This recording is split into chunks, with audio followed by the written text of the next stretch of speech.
तो आज मैं आपको एक अनोखी रहस्यमय कहानी सुनाऊंगा। अगर आप चैनल पर नए हैं तो अभी सब्सक्राइब कर ले, क्योंकि यह मेरा दूसरा नया चैनल है।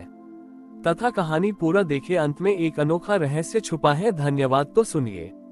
वृंदावन में हर साल की तरह जन्माष्टमी का उत्सव अपनी चरम सीमा पर था। हर घर में लड्डू, माखन और मिश्री की सुगंध तैर रही थी। गलियों में रासलीला का मंचन हो रहा था और हर कोई कृष्ण के जन्म की प्रतीक्षा में खोया हुआ था। इसी वृंदावन की एक सुनसान गली में एक वृद्ध ग्वाला उदास बैठा था। उसका नाम था मधुकर। मधुकर की आंखों में उदासी की वजह थी उसका अकेलापन। उसके पास कृष्ण की पूजा के लिए कुछ खास नहीं था, न गाय थी और न ही माखन। वह बस एक मिट्टी का दिया जलाकर कृष्ण का इंतजार कर रहा था। उसकी एक ही इच्छा थी कि कान्हा एक बार उसे दर्शन दे, ताकि वह उन्हें अपनी सुनी सुनाई कहानियां सुना सके। रात के 12 बजने वाले थे जब पूरा वृंदावन नंद घर आनंद भयो जय कन्हैया लाल की के जयघोष से गूंज उठा। लेकिन मधुकर की झोंपड़ी में सन्नाटा था। अचानक उसकी झोंपड़ी का दरवाजा खुला और एक छोटा सा बालक अंदर आया। बालक के माथे पर मोरपंख था और उसके चेहरे पर ऐसी अद्भुत मुस्कान थी कि मधुकर की उदासी क्षण भर में गायब हो गई। बालक ने मधुकर से पूछा, वाले बाबा, आप यहाँ अकेले क्यों बैठे हैं? क्या आपको मेरे जन्म की खुशी नहीं है? मधुकर की आंखों में आंसू आ गए। उसने कहा, बालक, मैं बहुत गरीब हूँ। मेरे पास आपको देने के लिए कुछ नहीं है। न माखन है, न मिश्री। बालक हंसा और बोला, बाबा, मुझे आपकी किसी चीज की जरूरत नहीं है। मुझे तो बस आपकी कहानियां सुननी है। मधुकर हैरान था। उसने बालक को अपने पास बैठाया और अपनी सुनी सुनाई कहानियां सुनाने लगा। उसने कृष्ण की बाल लीलाओं, गोवर्धन पर्वत उठाने और पूतना वध की कहानियां सुनाई। बालक हर कहानी पर खिलखिलाकर हंसता रहा। देखते ही देखते रात बीतने लगी। बालक ने मधुकर से कहा, बाबा, अब मुझे जाना होगा। लेकिन एक बात याद रखना, भक्ति को किसी चीज की जरूरत नहीं होती। सच्ची भक्ति वही है जो बिना किसी अपेक्षा के की जाती है। सुबह होने पर जब मधुकर उठा तो बालक वहां नहीं था, लेकिन उसकी झोंपड़ी माखन की सुगंध से महक रही थी। उसके सामने एक बड़ा सा माखन का मटका रखा था, जिसके ऊपर मोरपंख रखा था। मधुकर समझ गया कि वह कोई साधारण बालक नहीं था।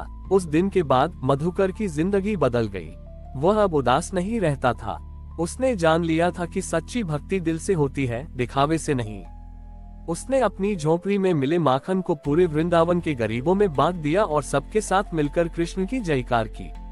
इस तरह एक गरीब ग्वाले को जन्माष्टमी पर कृष्ण के दर्शन मिले और उसने सच्ची भक्ति का अर्थ समझा। कृष्ण केवल भव्य मंदिरों में नहीं, बल्कि उन लोगों के दिलों में भी बसते हैं जो उन्हें सच्चे मन से याद करते हैं। मधुकर ने माखन का मटका देखा। उसके होठों पर एक संतोष भरी मुस्कान आ गई।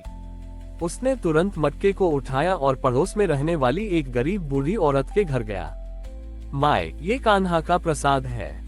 आज जन्माष्टमी है, सब लोग मिलकर खाएंगे, उसने कहा। बूढ़ी औरत की आंखें खुशी से भर गईं। उसने कभी इतना शुद्ध और स्वादिष्ट माखन नहीं खाया था। फिर मधुकर गांव के बच्चों के पास गया। वे बच्चे जो महंगे पकवानों का स्वाद नहीं चख सकते थे, माखन देखकर कूदने लगे। मधुकर ने उन्हें थोड़ा थोड़ा माखन दिया और वे सब जय कन्हैया लाल की के नारे लगाने लगे। पूरा वृंदावन मधुकर के इस अद्भुत प्रसाद की चर्चा करने लगा। गांव के अमीर लोग भी मधुकर के पास आए। उन्होंने पूछा, मधुकर, तुम्हारे पास इतना शुद्ध माखन कहाँ से आया? मधुकर ने विनम्रता से कहा, यह माखन किसी इंसान ने नहीं दिया। ये तो स्वयं कान्हा का प्रसाद है। लोगों को पहले तो विश्वास नहीं हुआ, लेकिन जब उन्होंने माखन खाया तो उन्हें लगा जैसे वे सीधे स्वर्ग में आ गए हों। इस घटना के बाद मधुकर की झोंपड़ी एक मंदिर बन गई।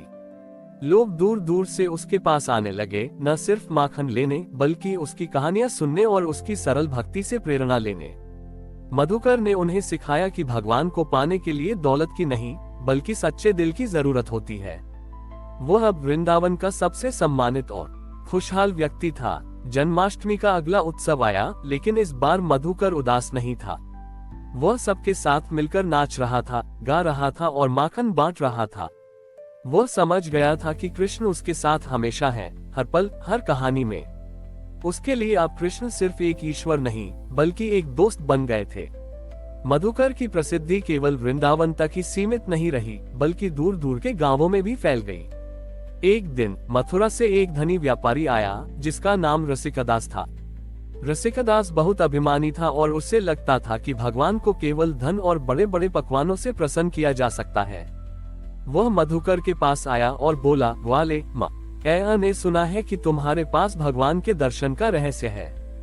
मैं तुम्हें ढेर सारा धन दूंगा, बस मुझे भी कान्हा से मिलवा दो।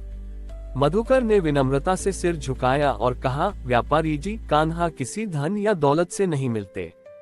वे तो सिर्फ सच्चे प्रेम और भक्ति के भूखे हैं।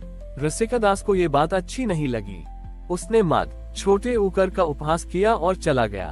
अगले दिन जन्माष्टमी का पर्व फिर से आने वाला था। रसिकदास ने अपने घर में भव्य आयोजन किया। उसने सोने के थालों में पकवान सजाए, हीरे मोती से झूला सजाया और वृंदावन के सबसे बड़े पंडितों को बुलाया। उसे पूरा विश्वास था कि इस बार कृष्ण उसके घर जरूर आएंगे। वहीं दूसरी ओर मधुकर ने अपनी झोपड़ी को साफ किया। उसने एक छोटी सी मिट्टी की मूर्ति को फूलों से सजाया और पास की नदी से ताजा जल भरकर रख दिया। उसके पास देने के लिए कोई पकवान नहीं था, सिवाय अपनी झोपड़ी में लगी एक छोटी सी तुलसी की पत्ती के। आधी रात को, जब हर जगह कृष्ण के जन्म का जयघोष गूंज रहा था, रसिकदास के घर में सन्नाटा था। उसने सारी रात इंतजार किया, लेकिन कोई नहीं आया। वह उदास और निराश होकर बैठ गया। ठीक उसी समय मधुकर की झोपड़ी में एक दिव्य प्रकाश फैला। वही नटखट बालक फिर से मुस्कुराता हुआ प्रकट हुआ। उसने मधुकर के हाथ से तुलसी की पत्ती ली और कहा, तुम्हारे प्रेम और श्रद्धा के सामने ये बड़े बड़े पकवान कुछ भी नहीं है। बालक ने मधुकर के माथे पर हाथ रखा और क्षण भर में अदृश्य हो गया। सुबह जब रसिकदास ने मधुकर की झोपड़ी के बाहर लोगों की भीड़ देखी तो वह हैरान रह गया। उसे अपनी गलती का एहसास हुआ। उसने मधुकर के चरणों में झुककर क्षमा मांगी। मधुकर ने उसे गले लगाया और कहा, भक्ति की राह में अहंकार सबसे बड़ा दुश्मन है। रसिकदास ने उस दिन से अपना अभिमान छोड़ दिया। उसने अपना सारा धन गरीबों में बांट दिया और मधुकर की तरह ही सरल जीवन जीने लगा। वह समझ गया था कि ईश्वर को पाने का रास्ता धन से नहीं, बल्कि सच्चे मन से होकर जाता है।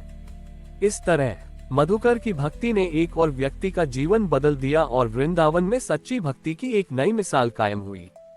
हमारी और भी आध्यात्मिक एवं अनोखी कहानियां देखने के लिए हमारे चैनल पर जाएं तथा धार्मिक एवं पौराणिक अनोखी कहानियां हमारे चैनल पर है।